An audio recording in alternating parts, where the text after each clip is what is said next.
Hello everyone, welcome to Ambition Law Institute. I'm Astha Singh and we are back with another video and I really hope that you all are doing great. तो अब जान लेते हैं कि आज के video में हम कौन कौन से मैग्जिम्स जो हैं वो डिस्कस करने वाले हैं. So the maxims that we will be discussing in our today's video are going to be ubi jus ibi remedium and animus nocendi. ये दो मैग्जिम्स जो हैं वो हम आज की वीडियो में डिस्कस करेंगे. So let's start our video. So the first maxim that we are discussing in our video today is ubi jus ibi remedium. अब क्या मीनिंग होता है इस लीगल मैग्जिम का? तो पहले तो आपको ये याद रखना है कि एक लैटिन फेज है, क्योंकि जनरली जो मैग्जिम्स होते हैं ना वो लैटिन फेजेस होते हैं. तो अब इसका लिटरल मीनिंग है that there is no wrong without a remedy, यानी कि कोई रॉन्ग अगर हुआ है तो उसकी कोई ना कोई रेमेडी अवेलेबल होगी. और where there is a legal right there is a remedy. अगर कोई लीगल राइट है तो उसकी कोई ना कोई रेमेडी जरूर होगी. ये इसका लिटरल मीनिंग है. तो अच्छा, एक ना टर्म है, आपने कई बार पढ़ाई करते समय या फिर कई बार सुना भी होगा कि एक पर्सन का राइट होता है ना, वो दूसरे पर्सन की क्या होती है, ड्यूटी होती है.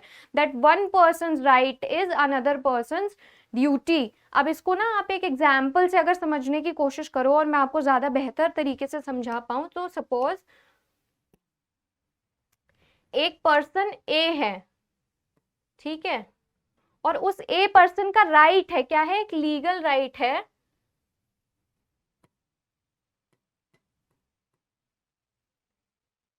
अब वो लीगल राइट किस चीज का है, तो आप इसको ध्यान से समझना, ठीक है. एक इंडिविजुअल है जो कि है पर्सन ए, और उस इंडिविजुअल का एक राइट है. कॉन्स्टिट्यूशन में फंडामेंटल राइट्स गिवन है, राइट. तो आप में से मतलब इस पर्सन ए का हम कह सकते हैं कि राइट है, A has a right to live, उसके पास जीने का अधिकार है. तो अगर उसके पास ये अधिकार है तो फिर जो पर्सन बी है ये उसकी ड्यूटी है कि वो ए को कोई भी फिजिकल हार्म नहीं कॉज कर सकता है. क्या नहीं कर सकता है? Physical harm. So this is what it is about कि जब एक इंडिविजुअल का कोई लीगल राइट ब्रीच हो रहा है या फिर वॉयलेट हो रहा है तो दूसरे पर्सन के पास में ये रिस्पॉन्सिबिलिटी, अगर उसने अपनी ड्यूटी निभाई नहीं है तो एक के पास में ये राइट अवेलेबल है कि वो क्या कर सकता है, वो अप्रोच कर सकता है कोर्ट को. किस लिए? क्योंकि वॉयलेशन हुआ है उसके लीगल राइट का. तो ये क्या है, एक रेमेडी है जो कि अवेलेबल है. So what it is given here is that there is no wrong without a remedy. अगर कोई भी wrong अगर हो रहा है तो उसकी remedy available है. And where there is a legal right, there is a remedy. अगर कोई legal right है तो उसकी कोई remedy भी है. आइए इसका मीनिंग समझते हैं एक बार. Where there is a right, there is a remedy. Obviously we have understood that कि अगर ए पर्सन का कोई लीगल राइट है और वो वॉयलेट हो रहा है तो उसके पास ये रेमेडी अवेलेबल है कि वो कोर्ट को अप्रोच कर सकते हैं उस इन्फ्रिंजमेंट के लिए या फिर ब्रीच के लिए.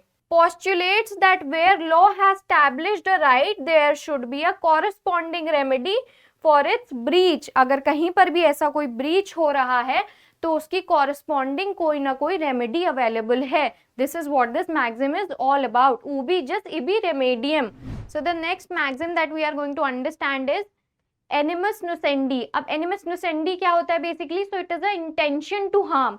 अब पहले इसको समझने के लिए आप ये जान लो कि मान लो मैं कोई क्राइम कमिट करती हूँ और फिर उसके बाद में मुझे पता है कि सपोज अगर मैं कोई क्राइम कमिट कर रही हूँ तो उसके कुछ ना कुछ लीगल कॉन्सिक्वेंसेस होंगे.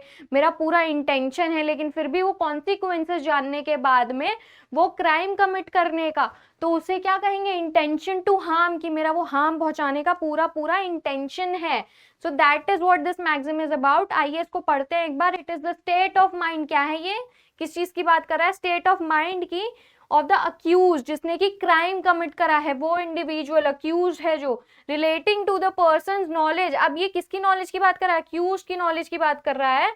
और the fact that he is committing a crime. Accuse को क्या पता है यहाँ पर कि वो कोई ना कोई क्राइम कमिट करने जा रहा है. That is the person knows the law forbids the action. अब अक्यूज ने कोई मर्डर कमिट कर दिया तो ऐसा तो नहीं है ना कि उसको उसके कॉन्सिक्वेंसेस नहीं पता है या फिर उसे ये नहीं पता है कि उसको कि मर्डर के कमिट करने के बाद में क्या क्या चीजें हो सकती हैं, उसके ऊपर लीगल एक्शन लिया जा सकता है. He is fully aware of that. appreciates what the outcome of the action will be, और उस एक्शन को जो कि उसका आउटकम होगा उसको वो क्या कर रहा है, अप्रिशिएट कर रहा है। कौन? अक्यूज, जिसने कि वो क्राइम कमिट करा है।